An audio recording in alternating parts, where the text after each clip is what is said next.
श्री लक्ष्मी नारायण भगवान जी की जय। कृष्ण राधा एक हैं, मिलकर हरते ताप। राधा कृष्ण रटते रहो, मिट जाएं सब पाप। बोलिए श्री राधा कृष्ण भगवान की जय। आज सावन मास के कृष्ण पक्ष की एकादशी तिथि है और इस एकादशी को कामिका एकादशी के नाम से जाना जाता है। कुछ स्थानों पर इसे कामिका ग्यारस के नाम से भी जाना जाता है। इस एकादशी का व्रत करने से मनुष्य को यमराज के दर्शन नहीं होते हैं और ना ही नरक के कष्ट भोगने पड़ते हैं। वह स्वर्ग का अधिकारी बन जाता है एवं तुलसी दल अर्पण करने से सब पाप नष्ट हो जाते हैं। तो आज मैं आपको सुना रहा हूँ कामिका एकादशी की बड़ी ही दुर्लभ कथाएं। किंतु एक बात का विशेष ध्यान रखिएगा, इन कथाओं को पूरा सुनने से ही सभी मनोकामनाएं पूर्ण होती हैं। कथाओं को आधा अधूरा सुनने से पूर्ण फल प्राप्त नहीं होता है। तो आइए बड़ी ही श्रद्धा और प्रसन्न चित मन से इन कथाओं को सुनते हैं।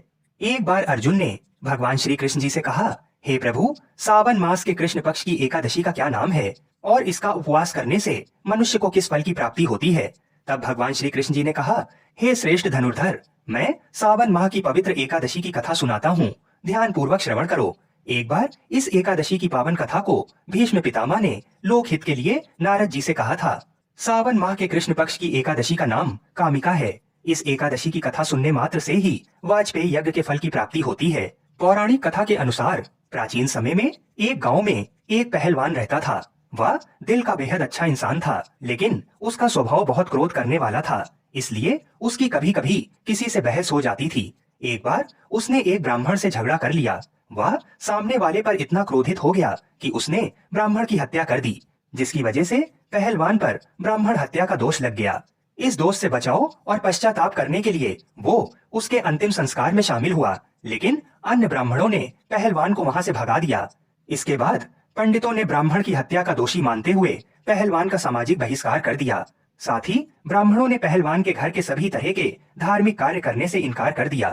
इसके बाद वह पहलवान बेहद परेशान हुआ और उसने एक साधु से पूछा कि वह कैसे ब्राह्मण की हत्या के दोष से मुक्त हो सकता है। ऐसे में उस साधु ने सावन के माह में पड़ने वाली कामिका एकादशी का व्रत करने की सलाह दी।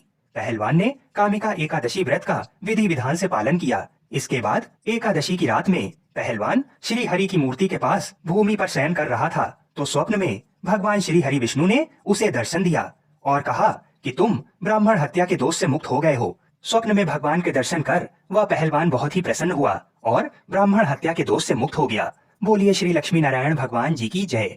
आइए अब बड़े ही प्रेम से मनोकामनाओं की पूर्ति करने वाली दूसरी कथा को सुनते हैं। इस कथा को पूरा अवश्य सुनिएगा। एक गांव में एक साधु महात्मा थे।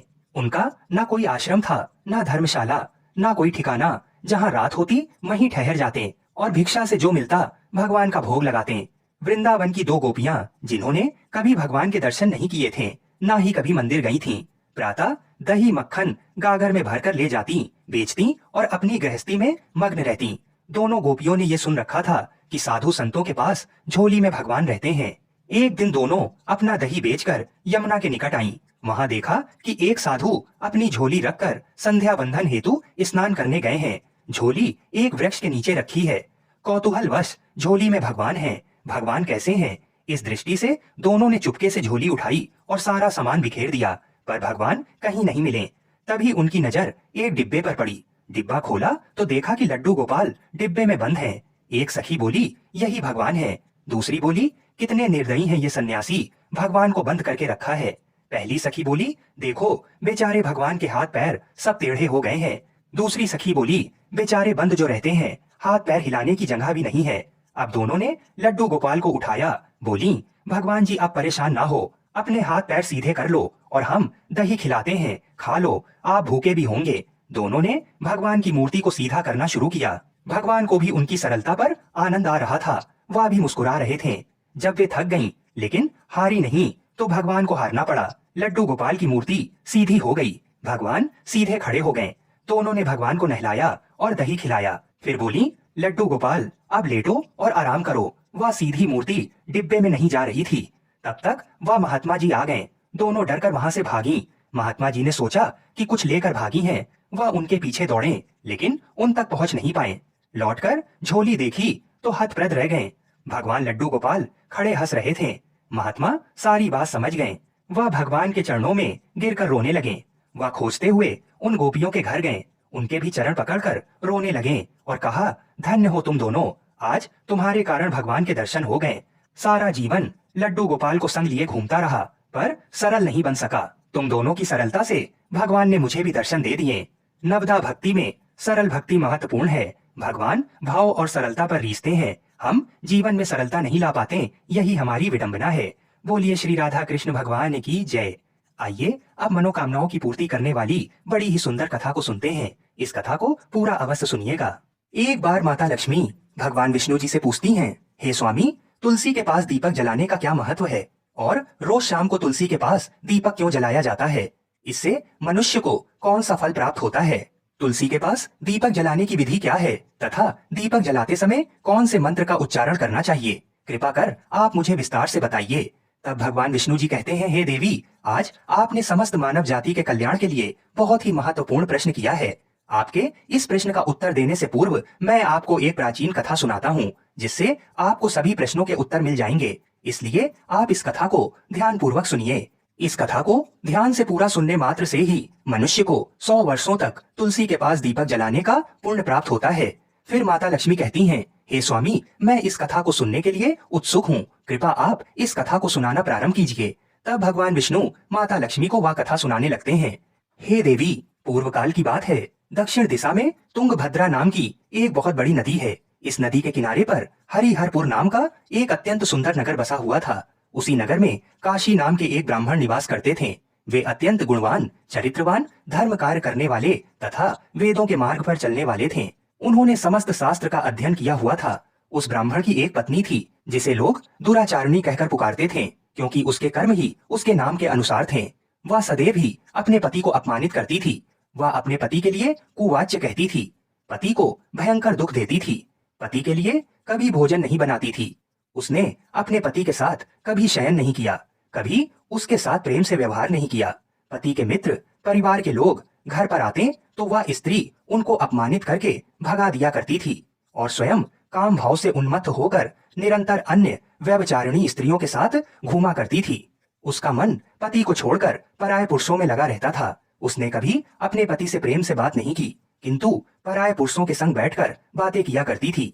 पराये पुरुषों को मोहित करने के लिए सज धज कर गाँव में घूमने जाया करती थी। कभी वह वन में किसी वृक्ष के नीचे खड़ी रहकर सुंदर पुरुषों की राह देखने लगती और किसी दुष्ट पुरुष को मोहित करके उसके संग भोग विलास किया करती थी। फिर एक दिन वह दुराचारिणी स्त्री वन में जाकर एक वृक्ष के नीचे खड़ी हो गई। उसका चित्त काम से भरा हुआ था। वह किसी सुंदर कामी पुरुष की राह देख रही थी, किंतु बहुत समय निकलने के बाद भी उस स्थान पर कोई पुरुष नहीं आया। इसलिए वह अत्यंत दुखी हो गई और प्रियतम की खोज में इधर उधर देखने लगी। उस दिन उसका सारा परिश्रम व्यर्थ हो गया। वहां पर खड़ी होकर वह नाना प्रकार की बातें कहकर विलाप करने लगी। आज तो इस मार्ग में कोई भी सुंदर पुरुष नहीं आया, अब मैं कैसे अपने काम वासना को शांत करूं? वह जोर जोर से विलाप करने लगी। उस जंगल में एक भयानक बाघ निवास करता था। उस पापिनी स्त्री की आवाज सुनकर वह जाग गया और उछलकर उस स्त्री का भक्षण करने के लिए उसके पास आ गया। उस भयंकर बाघ को देखकर उस स्त्री के पसीने छूटने लगे। वह भय से थर थर कांपने लगी। वह स्त्री कुछ करती, इतने में ही उस बाघ ने अपने पंजे से उसे घायल कर दिया और वह स्त्री जमीन पर गिर पड़ी। जमीन पर गिरते ही वह स्त्री चिल्लाते हुए बोली, अरे बाघ, तू किस लिए यहाँ पर आया है? मुझे क्यों मार रहा है? तुम मुझे छोड़ दो, मेरा भक्षण करके तुम्हें क्या मिलेगा? उस स्त्री की यह बात सुनकर वह भयानक बाघ क्षण भर के लिए रुक गया और हंसते हुए बोला, हे दुष्टा, आज विधाता ने तुझे मेरा ग्रास नियुक्त किया है। तुझ जैसी पापिनी स्त्री का भक्षण करना ही मेरा काम है, तभी तुझे इस शरीर से मुक्ति मिलेगी। वह स्त्री कहने लगी, हे बाघ, तुम कौन हो? मुझे सच सच बताओ, तुम्हें किस कारण से बाघ की योनि में जन्म लेना पड़ा और तुम मुझ जैसी स्त्रियों का भक्षण क्यों करते हो? पहले मुझे सारी बात बताओ और फिर मेरा भक्षण करो। फिर बाघ कहने लगता है, हे पापनी, मैं तुझे पूर्व जन्म का वृतांत सुनाता हूँ, किस कारण से मुझे बाघ बनना पड़ा। पूर्व काल में दक्षिण देश में एक नदी थी। उस नदी के तट पर एक नगरी बसी हुई थी। उस नगरी में मैं निवास किया करता था। मैं एक ब्राह्मण का पुत्र था और नदी के किनारे बैठकर यज्ञ आदि कार्य किया करता था। मैंने उस जन्म में अनेक पापियों के लिए यज्ञ किया, उन पापियों के घर का भोजन किया। मैंने धन के लोभ से अनेक पापियों के लिए कार्य किया। जिन वस्तुओं का दान ब्राह्मण को नहीं लेना चाहिए, उन वस्तुओं का दान भी मैंने ग्रहण किया और दूसरों से धन लेता था, लेकिन कभी वापस नहीं करता था। इस प्रकार से पाप करते हुए मुझे बहुत साल बीत गए और मैं वृद्ध हो गया। मेरे बाल सफेद हो गए, मुंह के सारे दांत गिर गए, लेकिन फिर भी मेरी दान लेने की आदत नहीं छूटी और मैं पाप करता चला गया। फिर एक दिन मैं धन के लोभ से नदी किनारे गया और अन्य धूर्त ब्राह्मणों के साथ मिलकर हमने लोगों को ठगा। झूठ मंत्र वचन बोलकर हमने बिना विधि विधान किए ही देवी देवताओं का पूजन किया और बहुत सारा धन दान में ले लिया। फिर उसी स्थान पर एक बीमार कुत्ते ने मेरे पैर में काट लिया और मैं मूर्छित होकर गिर पड़ा। उसी क्षण मेरे प्राण चले गए। फिर यम के दूत उस स्थान पर प्रकट हुए और मुझे पकड़कर यमपुरी ले गए। यहाँ पर यमराज ने चित्रगुप्त से मेरे कर्मों का लेखा जोखा निकालने के लिए कहा। फिर चित्रगुप्त कहने लगे, हे धर्मराज, इस ब्राह्मण ने घोर पाप किए हैं। इसने दूसरों से झूठ कहकर धन लूटा है, विधि विधान से पूजा न करके झूठ मंत्र बोलकर भगवान का अपमान किया है। इसलिए ये पापी ब्राह्मण केवल नरक जाने के ही योग्य है। फिर यमराज ने अपने दूतों को आदेश देकर मुझे नरक की अग्नि में डाल दिया और कई वर्षों तक सजा भोगने के बाद मुझे बाघ का शरीर प्राप्त हुआ और मैं इस दुर्गम वन में निवास करने लगा। मैं अपने पूर्व जन्म के पापों को याद करके कभी महात्मा, साधु पुरुष, सती स्त्रियों का भक्षण नहीं करता हूँ। मैं केवल पापी, दुराचारी तथा उल्टा स्त्रियों का ही भक्षण करता हूँ ताकि मुझे पाप से मुक्ति मिल जाए। फिर बाघ उस स्त्री से कहने लगा, हे पापिनी, तेरे आचरण से तू उल्टा दिखाई देती है। अपने पति को छोड़कर तू इस वन में अन्य पुरुषों के साथ भोग विलास करने के लिए आई है, इसलिए आज तू मेरा ग्रास अवश्य बनेगी। इतना कहकर उस बाघ ने अपने तीक्ष्ण नाखून से उस पापी स्त्री के टुकड़े टुकड़े करके उसे खा लिया। फिर उस स्थान पर यम के दूत प्रकट हुए और उस पापिनी स्त्री को उठाकर यमपुरी ले गए। चित्रगुप्त ने उस स्त्री का लेखा जोखा निकाला और यमराज को बताया। यमराज ने उस स्त्री को घोर नरक में डाल दिया। कई वर्षों तक नरक की अग्नि में जलने के बाद उसने फिर पृथ्वी लोक पर एक चांडाल के घर में जन्म लिया और वो फिर से दुख भोगने लगी। इस दुख को सहन करते करते एक दिन वह तीर्थ में स्नान करने के उद्देश्य से अनंतपुरा में चली गई। वहाँ पर एक आश्रम के बाहर निवास करने लगी। वहाँ उस आश्रम में एक तुलसी का पौधा था। अन्य स्त्रियों को वहाँ पर तुलसी के पास दीपक जलाते हुए देखकर उस पापी स्त्री ने भी वही किया। उसने तुलसी के पौधे के पास एक दीपक जला दिया। फिर उसी रात हृदयघात से उसकी मृत्यु हो गई और यमराज के दूत उसे ले जाने के लिए वहाँ पर प्रकट हुए। जैसे ही यम के दूत उस पापी स्त्री को पास में बांध कर ले जाने लगे, तभी भगवान विष्णु के दो पार्षद उस स्थान पर प्रकट हुए और उन्होंने उन दोनों को रोक लिया और कहने लगे, हे दूतों, इस स्त्री को तुम छोड़ दो। ये स्त्री नरक जाने के योग्य नहीं है। तुम किसके आदेश से ऐसा अधर्म कर रहे हो? तब उन यमदूतों ने कहा कि हम यमराज के आदेश से इसे लेने आए हैं, किंतु आप हमें किस कारण से रोक रहे हैं? ये स्त्री अत्यंत पापी है। तब भगवान विष्णु के पार्षद कहने लगे, ये स्त्री तो विष्णु भक्त है, ये नरक जाने योग्य नहीं है। इसने शाम को तुलसी के पास दीपक जलाया है, इसी कारण से इसके समस्त पाप नष्ट हो गए हैं, इसलिए अब ये नरक जाने के योग्य नहीं है। ये स्वर्ग जाने की अधिकारी बन चुकी है। पार्षदों की बात सुनकर यमदूतों ने उस स्त्री को उस स्थान पर छोड़ दिया और यमलोक लौट गए। वहां जाकर उन्होंने यमराज को सारा वृतांत सुना दिया। फिर भगवान विष्णु के पार्षद उस स्त्री को दिव्य विमान में बिठाकर स्वर्ग लोक ले गए। भगवान विष्णु कहते हैं, हे देवी, इस प्रकार से तुलसी के पास केवल दीपक जलाने मात्र से ही मनुष्य के सभी पाप नष्ट हो जाते हैं। जो स्त्री नित्य शाम को तुलसी के पास दीपक जलाती है, वह सौभाग्यशाली बनती है। उसके पूर्व जन्मों के सभी पाप नष्ट हो जाते हैं। उसे सुख समृद्धि की प्राप्ति होती है। भगवान विष्णु कहते हैं, हे देवी, हजारों अमृत के घड़ों से नहलाने पर भी श्री हरि विष्णु को उतनी तृप्ति नहीं होती जितनी वे मनुष्यों के द्वारा तुलसी का एक पत्ता चढ़ाने से प्राप्त करते हैं। 10,000 गौदान से मानव जो फल प्राप्त करता है, वही फल तुलसी पत्र के दान से पा लेता है। जो मृत्यु के समय अपने मुख में तुलसी पत्र का जल पा लेता है, वह संपूर्ण पापों से मुक्त होकर भगवान श्री हरि विष्णु के धाम जाता है। हिंदू धर्म में तुलसी के पौधे का महत्व सबसे अधिक है। इसकी सबसे पहले पूजा भगवान विष्णु जी ने की थी। भगवान विष्णु कहते हैं, जिस प्रकार से देवी लक्ष्मी से वैकुंठ को ऐश्वर्य प्राप्त है, उसी प्रकार से वैकुंठ में तुलसी के कारण ही पवित्रता प्राप्त है। पृथ्वी लोक पर जिस स्थान पर भी तुलसी का पौधा होता है, उस स्थान पर कभी बुराई का वास नहीं होगा। ऐसा स्थान सबसे अधिक पवित्र होगा। इसी कारण से हमें हमारे घर में तुलसी का पौधा अवश्य लगाना चाहिए। इस प्रकार से भगवान विष्णु ने तुलसी के पास दिया जलाने का महत्व बताया। बोलिए श्री लक्ष्मी नारायण भगवान की जय। बोलिए श्री तुलसी शालिग्राम जी की जय। बोलिए श्री बद्रीनाथ जी की जय।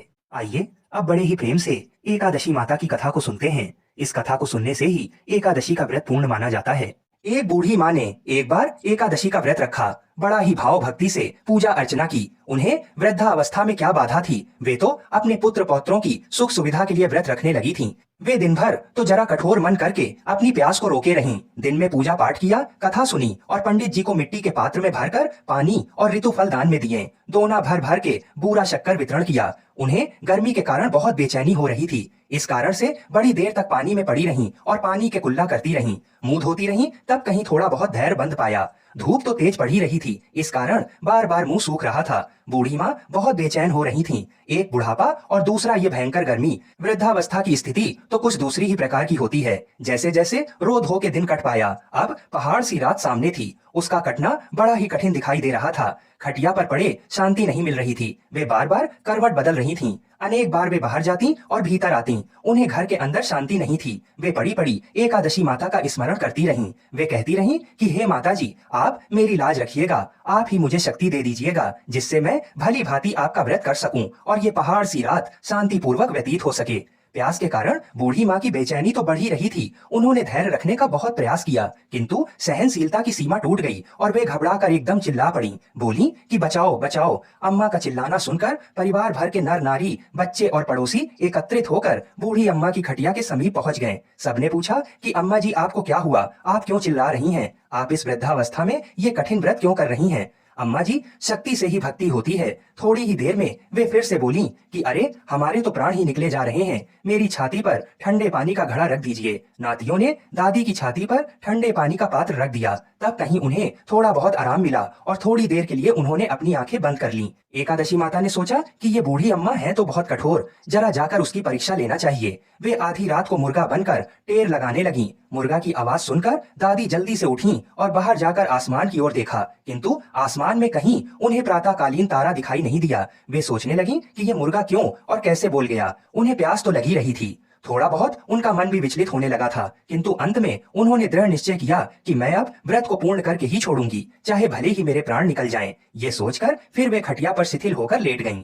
थोड़ी ही देर में एकादशी माता ने उनकी फिर से परीक्षा लेनी चाहिए। एक छोटी सी बालिका एक गिलास में शरबत लेकर उनके सिरहाने खड़ी हो गई और जोर से बोली कि दादी जी, सवेरा हो गया है, आप हाथ मुंह धोकर शरबत पी लीजिए। पहले तो शरबत का गिलास देखकर उनका मन ललचाने लगा, किंतु अचानक व्रत का स्मरण हो आया और उन्होंने सोचा कि मैं किसी भी प्रकार से अभी शरबत नहीं पी सकती हूँ, और वे शांति पूर्वक अपनी खटिया पर लेट गईं। फिर थोड़ी ही देर में उन्हें ऐसा लगा जैसे किसी ने उन्हें पानी के कुएं में पटक दिया हो। वे बड़ी देर तक उस कुएं में हाथ पांव चलाती रहीं, किंतु उन्होंने अपने मुंह में पानी की एक बूंद भी नहीं जाने दी और वे दृढ़ता पूर्वक अपना व्रत पालती रहीं। थोड़ी ही देर में ना जाने कहां से सामने आग जलने लगी, जिससे भारी गर्मी बढ़ने लगी। प्यास के कारण प्राण निकलने लगे, किंतु बूढ़ी अम्मा का कुछ भी नहीं बिगाड़ पाया। वे जहां की तहां मुस्कुराती हुई सी बैठी रहीं। थोड़ी ही देर में बाहर प्रकाश दिखाई देने लगा। ऐसा लगा कि जैसे सवेरा हो गया हो। बूढ़ी अम्मा ने जब बाहर निकल कर देखा तो समझ गईं कि अभी सवेरा होने में 3-4 घंटे की देरी है। ये जानकर वे शांति पूर्वक इधर उधर घूमने फिरने लगीं। एकादशी माता ये बात अच्छी तरह से समझ गईं कि ये बूढ़ी अम्मा किसी भी प्रकार से अपने व्रत से नहीं टल सकती हैं। वे उनके सत्य व्रत को अच्छी तरह से समझ गईं। सवेरा होते ही बूढ़ी माता ने स्नान किया, भगवान का पूजन पाठ किया, एकादशी माता की कथा सुनी, ब्राह्मणों को दक्षिणा देकर भोजन कराया। तब कहीं उन्होंने जल ग्रहण किया। कन्याओं को भोजन कराने के बाद अम्मा ने स्वयं भोजन किया। उस श्रेष्ठ व्रत के प्रताप से बूढ़ी अम्मा की आयु में वृद्धि हो गई। उनका घर परिवार हरा भरा हो गया। घर में अब उनके कोई अभाव नहीं रहा। वे हर तरह के सुख साधनों से संपन्न हो गईं। नाती नातिनों से उनका घर भर गया और वे उसी दिन से 12 महीने की एकादशी का व्रत करने लगीं। एकादशी माता के व्रत के प्रताप से इस संसार में हर प्रकार के सुख भोग कर अंत में वैकुंठ धाम को चली गईं। जैसे एकादशी माता ने बूढ़ी माता और उनके परिवार को हरा भरा किया, ऐसे ही एकादशी माता हम सभी की मनोकामनाओं को पूर्ण करें। बोलिए श्री लक्ष्मी नारायण भगवान की जय। इसके बाद भीष्म पितामह नारद जी से कहते हैं कि अब मैं तुम्हें कामिका एकादशी के व्रत का महात्म्य सुनाता हूँ। इसका महात्म्य सुनने से मनुष्यों के सभी पाप कट जाते हैं तथा समस्त मनोकामनाओं की पूर्ति होती है, तो इसे ध्यान पूर्वक श्रवण करो। कामिका एकादशी के उपवास में शंख चक्र गदाधारी भगवान विष्णु का पूजन होता है। जो मनुष्य इस एकादशी को धूप दीप नैवेद्य आदि से भगवान विष्णु की पूजा करते हैं, उन्हें गंगा स्नान के फल से भी उत्तम फल की प्राप्ति होती है। सूर्य ग्रहण और चंद्र ग्रहण में केदार और कुरुक्षेत्र में स्नान करने से जिस पुण्य की प्राप्ति होती है, वह पुण्य कामिका एकादशी के दिन भगवान विष्णु की भक्ति पूर्वक पूजा करने से प्राप्त हो जाता है। भगवान विष्णु की सावन माह में भक्ति पूर्वक पूजा करने का फल समुद्र और वन सहित पृथ्वी दान करने के फल से भी ज्यादा होता है। व्यतिपात में गंडकी नदी में स्नान करने से जो फल प्राप्त होता है, वह फल भगवान की पूजा करने से मिल जाता है। संसार में भगवान की पूजा का फल सबसे ज्यादा है। अतः भक्ति पूर्वक भगवान की पूजा न बन सके तो श्रावण माह के कृष्ण पक्ष की कामिका एकादशी का उपवास करना चाहिए। आभूषणों से युक्त बछड़ा सहित गौदान करने से जो फल प्राप्त होता है, वह फल कामिका एकादशी के उपवास से मिल जाता है। जो उत्तम द्विज श्रावण माह के कृष्ण पक्ष की कामिका एकादशी का उपवास करते हैं तथा भगवान विष्णु का पूजन करते हैं, उनसे सभी देव, नाग, किन्नर, पितृ आदि की पूजा हो जाती है। इसलिए पाप से डरने वाले व्यक्तियों को विधि विधान सहित इस उपवास को करना चाहिए। संसार सागर तथा पापों में फंसे हुए मनुष्यों को इनसे मुक्ति के लिए कामिका एकादशी का व्रत करना चाहिए। कामिका एकादशी के उपवास से भी पाप नष्ट हो जाते हैं। संसार में इससे अधिक पापों को नष्ट करने वाला कोई और उपाय नहीं है। हे नारद जी, स्वयं भगवान ने अपने मुख से कहा है कि मनुष्यों को आध्यात्म विद्या से जो फल प्राप्त होता है उससे अधिक फल कामिका एकादशी का व्रत करने से मिल जाता है। इस उपवास को करने से मनुष्य को ना यमराज के दर्शन होते हैं और ना ही नरक के कष्ट भोगने पड़ते हैं। वह स्वर्ग का अधिकारी बन जाता है। जो मनुष्य इस दिन तुलसी दल से भक्ति पूर्वक भगवान विष्णु का पूजन करते हैं वे इस संसार सागर में रहते हुए भी इस प्रकार अलग रहते हैं जिस प्रकार कमल पुष्प जल में रहता हुआ भी जल से अलग रहता है। तुलसी दल से भगवान श्री हरि का पूजन करने का फल 1 बार स्वर्ण और 4 बार चांदी के दान के फल के बराबर है। भगवान विष्णु रत्न मोती मणि आदि आभूषणों की अपेक्षा तुलसी दल से अधिक प्रसन्न होते हैं। जो मनुष्य प्रभु का तुलसी दल से पूजन करते हैं उनके सभी पाप नष्ट हो जाते हैं। हे नारद जी, मैं भगवान की अति प्रिय श्री तुलसी जी को प्रणाम करता हूँ। तुलसी जी के दर्शन मात्र से मनुष्य के सभी पाप नष्ट हो जाते हैं और शरीर के स्पर्श मात्र से मनुष्य पवित्र हो जाता है। तुलसी जी को जल से स्नान कराने से मनुष्य की सभी यम यातनाएं नष्ट हो जाती हैं। जो मनुष्य तुलसी जी को भक्ति पूर्वक भगवान के श्री चरण कमलों में अर्पित करता है उसे मुक्ति मिलती है। इस कामिका एकादशी की रात्रि को जो मनुष्य जागरण करते हैं और दीप दान करते हैं उनके पुण्यों को लिखने में चित्रगुप्त भी असमर्थ हैं। एकादशी के दिन जो मनुष्य भगवान के सामने दीपक जलाते हैं उनके पितर स्वर्ग लोक में अमृत का पान करते हैं। भगवान के सामने जो मनुष्य घी या तिल के तेल का दीपक जलाते हैं उनको सूर्य लोक में भी सहस्त्रों दीपकों का प्रकाश मिलता है। कामिका एकादशी का व्रत प्रत्येक मनुष्य को करना चाहिए। इस व्रत के करने से ब्रह्म हत्या आदि के सभी पाप नष्ट हो जाते हैं और इस लोक में सुख भोग कर प्राणी अंत में विष्णु लोक को जाते हैं। इस कामिका एकादशी के महात्म्य के श्रवण व पठन से मनुष्य स्वर्ग लोक को प्राप्त करते हैं। तुलसी जी भगवान विष्णु की प्रिया हैं। भगवान श्री हरि हीरे मोती सोने चांदी से इतने प्रसन्न नहीं होते जितनी प्रसन्नता उन्हें तुलसी दल के अर्पण करने पर होती है। बोलिए श्री राधा कृष्ण भगवान की जय। बोलिए श्री तुलसी शालिग्राम जी की जय। तुलसी माता की कथा को सुनते हैं। सावर्णी मुनि की पुत्री तुलसी अपूर्व सुंदरी थी। उनकी इच्छा थी कि उनका विवाह भगवान नारायण के साथ हो। इसके लिए उन्होंने नारायण पर्वत की घाटी में स्थित बद्री वन में घोर तपस्या की। दीर्घ काल तक तपस्या के उपरांत ब्रह्मा जी ने प्रसन्न होकर दर्शन दिया और वर मांगने को कहा। तुलसी जी ने कहा, सृष्टिकर्ता ब्रह्मदेव, आप अंतर्यामी हैं, सबके मन की बात जानते हैं। फिर भी मैं अपनी इच्छा आपसे बताती हूँ। मैं चाहती हूँ कि भगवान श्री नारायण मुझे पति रूप में मिले। ब्रह्मा जी ने कहा, तुम्हारा अभीष्ट तुम्हें अवश्य मिलेगा। अपने पूर्व जन्म में किसी अपराध के कारण तुम्हें श्राप मिला है। इसी प्रकार भगवान श्री नारायण के एक पार्षद को भी दानव कुल में जन्म लेने का श्राप मिला है। दानव कुल में जन्म लेने के बाद भी उसमें नारायण का अंश विद्यमान रहेगा। इसलिए इस जन्म में पूर्व जन्म के पाप के शमन के लिए संपूर्ण नारायण तो नहीं मिलेंगे, लेकिन नारायण के अंश से युक्त दानव कुल जन्म में उस शापग्रस्त पार्षद से तुम्हारा विवाह होगा। शाप मुक्त होने पर भगवान श्री नारायण सदा सर्वदा के लिए तुम्हारे पति हो जाएंगे। तुलसी ने ब्रह्मा के इस वर को स्वीकार किया, क्योंकि मानव कुल में जन्म के कारण उस मायावी भोग को तो भोगना ही था। तुलसी बद्री वन में ही रहने लगी। नारायण का वह पार्षद दानव कुल में जलंधर के नाम से पैदा हुआ था। कुछ दिनों बाद वह भ्रमण करता हुआ बद्री वन में आया। यहाँ तुलसी को देखते ही वह उस पर मंत्रमुग्ध हो गया। तुलसी के सामने उसने अपने विवाह का प्रस्ताव रखा। इतने में ही महाब्रह्मा जी आ गए और तुलसी से कहा, तुलसी जलंधर को देखो, कैसा देवोपम उसका स्वरूप है। दानव कुल में जन्म लेने के बाद भी लगता है जैसे इसके शरीर में नारायण का वास हो। तुम प्रस्ताव को सहर्ष स्वीकार कर लो। तुलसी को भी लगा कि उसकी तपस्या पूर्ण हुई, उसे इच्छित फल मिला है। जलंधर के साथ उसका गंधर्व विवाह हो गया और वह जलंधर के साथ उसके महल में पत्नी बनकर आ गई। जलंधर ने अपनी परम सुंदरी सती साध्वी पत्नी तुलसी के साथ बहुत दिनों तक राज्य किया। उसने अपने राज्य का इतना विस्तार किया कि देवलोक तक उसके अधिकार में आ गया। स्वर्ग का सुख भोगने वाले देवताओं की दशा भिखारियों जैसी हो गई। जलंधर किसी को कष्ट नहीं देता था, पर अधिकार और राज्य छिन जाने से सारे देवता मिलकर ब्रह्मा विष्णु और शिव जी की सभा में गए तथा अपनी विपत्ति सुनाई। ब्रह्मा जी ने कहा, तुलसी परम साध्वी है, उसका विवाह जलंधर से मैंने ही कराया था। जलंधर को तब तक नहीं हराया या मारा जा सकता जब तक तुलसी को ना छला जाए। विष्णु जी ने कहा, जलंधर पूर्व जन्म में मेरा पार्षद था। श्राप के कारण उसे दैत्य कुल में जन्म लेना पड़ा। इस जन्म में भी मेरा अंश उसमें व्याप्त है। साथ ही तुलसी के पतिव्रत धर्म से वह अजय है। फिर देवताओं की सहमति से भगवान शिव ने जलंधर के पास संदेश भेजा कि या तो वह देवताओं को राज्य लौटा दे या फिर उनसे युद्ध करे। जलंधर शंकर के पास पहुंचा। उसने कहा, देवादिदेव, आपके लिए देवताओं का पक्ष लेना उचित नहीं है। राज्य बढ़ाना हर राजा का कर्तव्य है। मैं किसी को दुखी नहीं कर रहा हूँ। देवताओं से कहिए कि वे मेरी प्रजा बनकर रहे।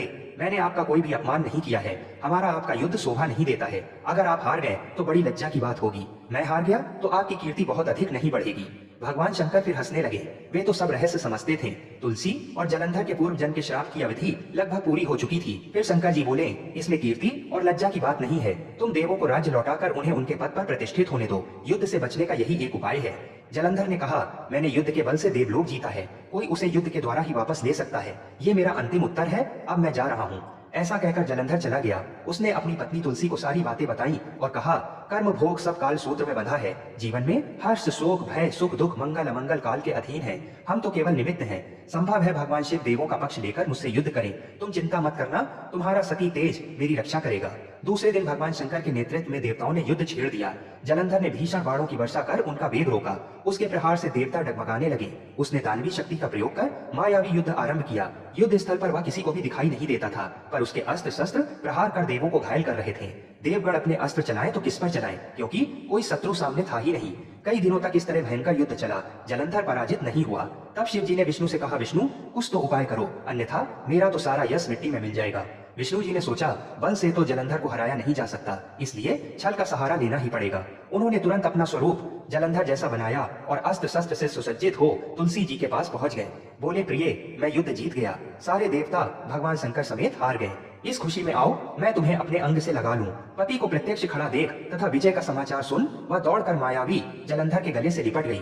इस प्रकार पति पत्नी दोनों ने आलिंगन हो खूब खुशी मनाई। पर पुरुष के साथ इस प्रकार के व्यवहार से उसका सती तेज नष्ट हो गया। उसका सती तेज जो जलंधर की कवच के रूप में रक्षा कर रहा था, वह कवच नष्ट हो गया। जलंधर शक्तिहीन हो गया। ये जानते ही भगवान शंकर ने अपने त्रिशूल से प्रहार किया। त्रिशूल के लगते ही जलंधर जलकर भस्म हो गया। जलंधर के मरने को जानकर विष्णु अपने असली रूप में आ गए। सामने अपने पति जलंधर के स्थान पर भगवान विष्णु को खड़ा देख तुलसी बहुत विस्मित हुई। उसको पता लग गया कि स्वयं नारायण ने उसके साथ छल किया है। क्रोध में आकर तुलसी जी ने श्राप दिया, एक सती स्त्री का सतीत्व भंग करने के अपराध में तुम हृदयहीन पत्थर हो जाओ। विष्णु जी ने तुलसी के श्राप को सिरोधार्य कर कहा, देवी, तुम्हारे तथा जलंधर के कल्याण के लिए मुझे ऐसा करना पड़ा। तुम दोनों को श्राप मुक्त करना था। तुम भी अब अपना शरीर त्याग कर तुलसी बिरवा के रूप में जन्म लोगी और मेरी पूजा तुलसी दल से होगी। मैं शालीग्राम पत्थर बनूंगा। मेरे शीश पर तुम आदर से विराजमान होगी। तुम्हारे पति की हड्डियों के चूर्ण से शंख की उत्पत्ति होगी। उस शंख ध्वनि से देवताओं तथा मेरी पूजा आराधना होगी। जहाँ शंख ध्वनि होगी वहाँ मंगलमय मैं विराजमान रहूंगा। तुमने पूर्व जन्म में बद्रीवन में मुझे पाने के लिए बड़ी तपस्या की थी। अब अगले जन्म में मैं नारायण प्रस्तर के रूप में बद्रीनाथ वन में स्थापित होऊंगा और मेरी पूजा अर्चना फल फूल से न होकर तुम्हारी तुलसी दल से होगी। मेरे शीश पर विराजमान होकर तुम मुझसे भी ऊंचा पद प्राप्त करोगी। बोलिए श्री लक्ष्मी नारायण भगवान की जय। बोलिए श्री तुलसाजी शालीग्राम जी की जय। जय श्री राधे कृष्ण। मित्रों, अगर आपको ये वीडियो पसंद आई हो और आप भी अगर भगवान श्री राधा कृष्ण जी के भक्त हैं तो इस चैनल को सब्सक्राइब अवश्य करें और कमेंट में जय श्री राधे कृष्ण लिखें।